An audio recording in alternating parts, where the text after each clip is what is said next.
Assalamualaikum warahmatullahi wabarakatuh. Untuk pertemuan obstetrik kali ini kita akan membahas tentang kelainan lamanya kehamilan. Sebelum kita mempelajari tentang kelainan lamanya kehamilan, ada baiknya kita memahami beberapa istilah dalam lamanya kehamilan. Yang harus kita kenal yaitu preterm, aterm, dan postterm. Normalnya, janin lahir dalam kondisi aterm, yaitu jika berusia 37 hingga 42 minggu. Dikategorikan preterm jika bayi lahir di usia kurang dari 37 minggu, sedangkan postterm merupakan suatu kondisi di mana bayi lahir di usia lebih dari 42 minggu masa gestasi. Kemudian, untuk lamanya masa kehamilan ini akan berpengaruh terkait dengan penulisan diagnosa kebidanan.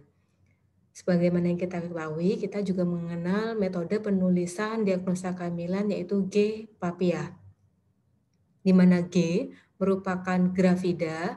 Di sini istilah yang kita gunakan untuk menuliskan riwayat kehamilan. Kita tulis dengan angka Romawi. Kemudian P di sini merupakan simbol dari paritas. Biasanya akan kita tulis dengan angka Arab. Kemudian Apiah ini memiliki makna yang pertama, A, bayi lahir dalam kondisi aterm, yaitu sekitar 37 sampai 42 minggu. Kemudian P memiliki makna di mana ibu memiliki riwayat kehamilan dengan persalinan prematur, di mana kelahiran bayi berusia 28 hingga 37 minggu dengan berat badan lahir sekitar 1000 sampai 2500 gram. Kemudian I di sini merupakan simbol dari riwayat ibu pernah memiliki riwayat persalinan imatur, di mana bayi dilahirkan dalam usia gestasi 22 hingga 28 minggu atau dengan berat badan janin 500 gram hingga 1000 gram. Kemudian A di sini memiliki makna ibu memiliki riwayat persalinan abortus, di mana bayi lahir dalam usia gestasi kurang dari 22 minggu dengan berat badan janin kurang dari 500 gram. Kemudian H di sini merupakan simbol untuk riwayat persalinan hidup. Beberapa contoh untuk interpretasi diagnosa paritas di sini yang pertama adalah G2P10001. Maknanya, pada saat ini ibu sedang hamil untuk kehamilan yang kedua dengan riwayat persalinan lahir dalam kondisi aterm dan dalam kondisi bayi hidup. Kemudian contoh yang kedua adalah G1P0000.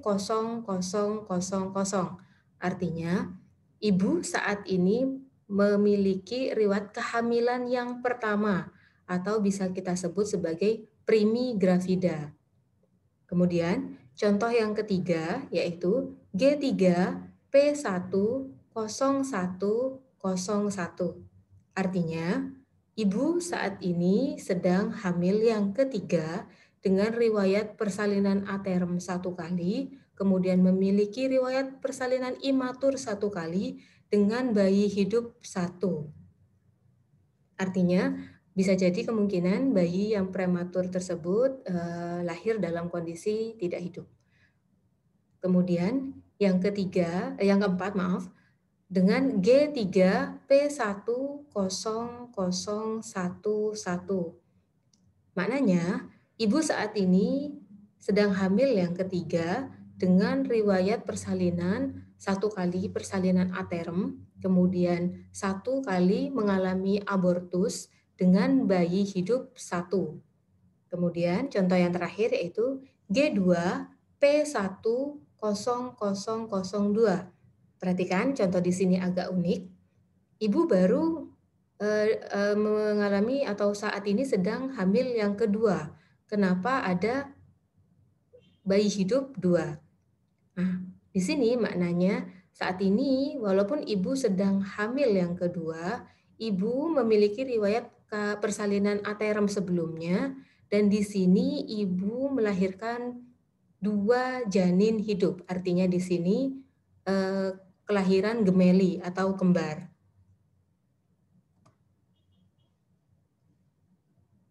Di sini kita bisa lihat bersama, tabel kelahiran hidup di Amerika Serikat berdasarkan usia gestasi pada saat kelahiran.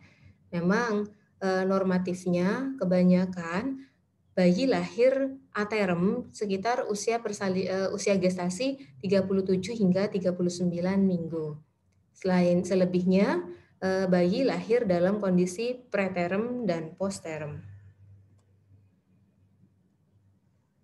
Apa saja penyebab kelahiran preterm? Yang pertama, bisa diakibatkan karena adanya komplikasi medis dan obstetris dari ibu.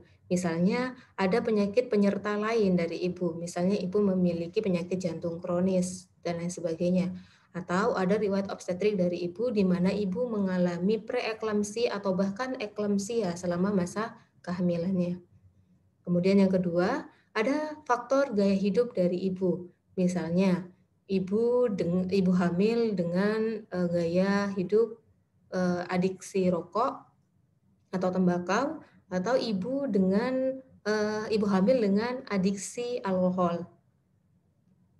Berikutnya ada faktor genetik di mana prevalensi kejadian prematur ini ada kaitannya dengan riwayat genetik dalam keluarga yang memiliki riwayat persalinan preterm. Yang terakhir, adanya infeksi cairan amnion dan korioamnion yang menyebabkan bayi lahir prematur. Prognosis pada bayi yang lahir dalam kondisi kurang dari masa matangnya organ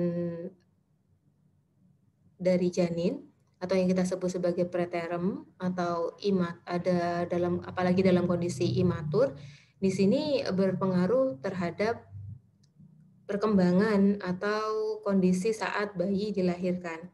Karena apa? Ini erat kaitannya dengan kematangan organ dari bayi yang dilahirkan.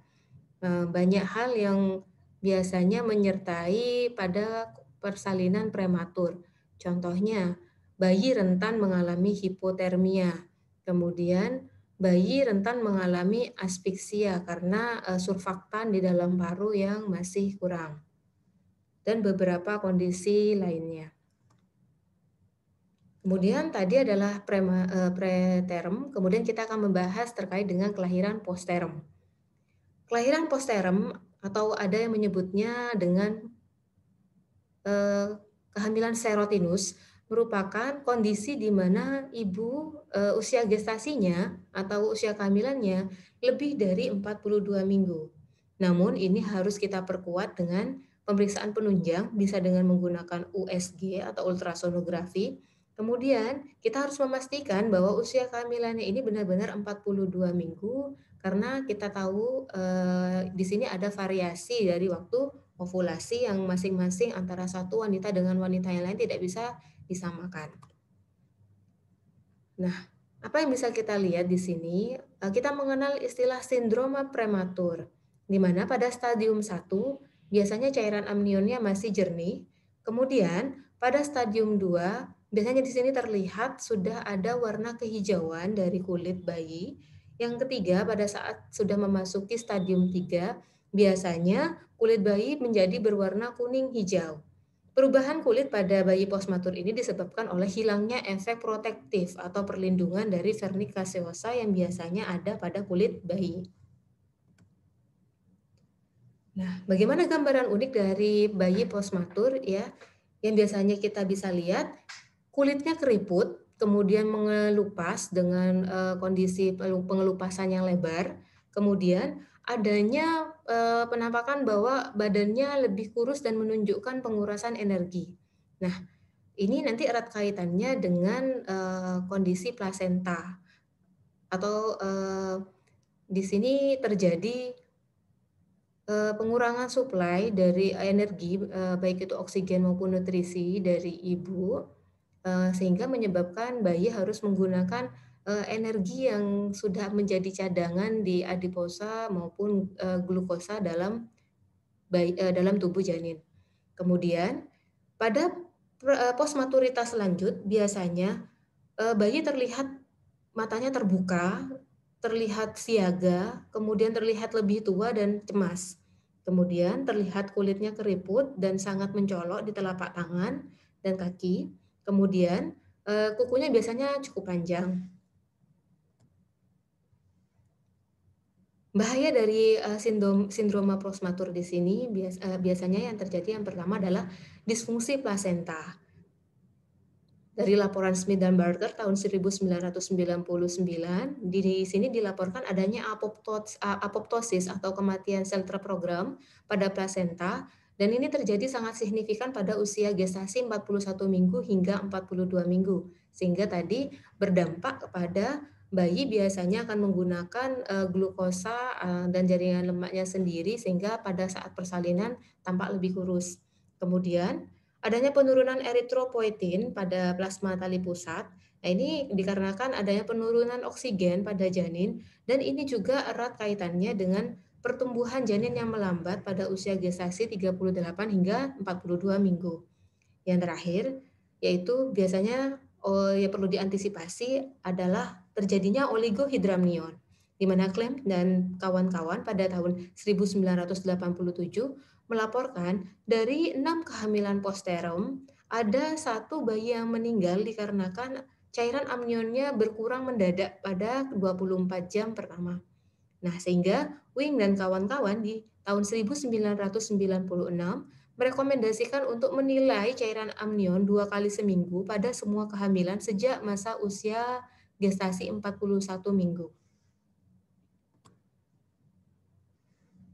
Berikut tata laksana kehamilan postmatur atau serotinus. Jika sudah kita tetapkan atau kita identifikasi benar-benar janin atau usia kehamilan sudah lebih dari 42 minggu lengkap, nah kalau pasti bisa kita ketahui dari HPHT-nya atau kita identifikasi dengan USG, kita bisa lihat di sini DJJ-nya di pada usia kehamilan kita identifikasi melalui pendengaran DJJ jika ibunya di sini melakukan antenatal care secara teratur, memang benar-benar terdengar di usia 17 sampai 20 minggu. Kemudian tinggi fundus uterinya sesuai dengan usia gestasi. Kemudian di sini kita prediksi di penggunaan ultrasonografi sebelum usia 26 minggu. Karena apa? Di sini adalah masa USG terbaik karena kita bisa mengidentifikasi usia kehamilan dari proporsi kepala dan badan janin. Nah, jika memang sudah diketahui secara pasti bahwa bayi ini memang sudah masuk dalam kondisi postmatur atau serotinus, maka bisa direncanakan untuk induksi persalinan. Namun, jika tidak pasti, selama di sini kita identifikasi adakah oligohidramnion. Jika ada oligohidramnion, bisa kita rencanakan untuk induksi persalinan. Namun jika tidak ada oligohidramnion, bisa kita lakukan kunjungan mingguan. Kemudian jika kalau misalnya kita menemukan kehamilan dicurigai postmatur atau serotinus dengan kondisi gerakan janin yang berkurang, maka kita bisa rekomendasikan untuk induksi persalinan. Namun jika tidak ada gambaran atau tanda gejala bahwa bayi mengalami pengurangan DJJ atau gerakan janin, masih bisa kita lakukan kunjungan mingguan hingga ada tanda-tanda persalinan. Demikian yang bisa saya sampaikan untuk materi preterm dan postterm. Untuk pertanyaan lebih lanjut bisa disampaikan melalui grup WhatsApp. Terima kasih, saya akhiri. Assalamualaikum warahmatullahi wabarakatuh.